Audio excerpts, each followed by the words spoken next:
Erik Abdurahmanov sizlerine Alfred Yaxşımetov kıyı. Gaziz Doğan Yağım.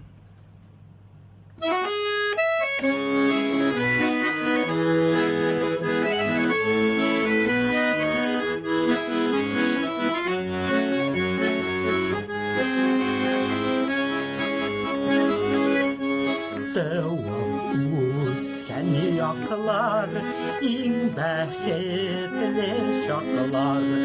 Karşı ala doğan güzim, soğuk yanı usken, saf yaşlıyım utken. Hiç sayıkmaz behir ingizim, soğuk yanı usken, saf yaşlıyım utken. Hiç sayıkmaz behir ingizim.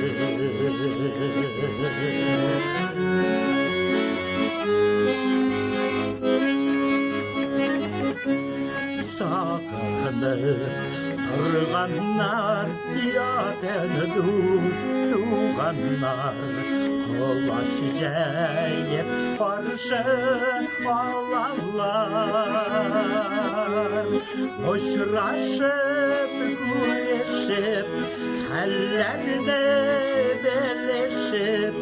Şalgırgile babıyı babalar.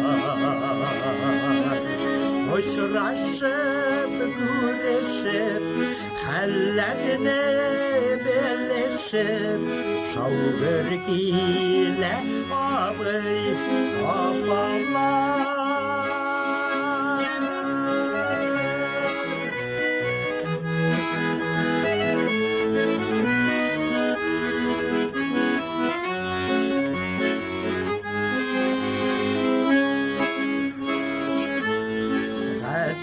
Doğan yağım, jırlaptıra canım. Bəhit köklerinden mum yağar. Birge yaşayık, yaşayız deyip yaşayık.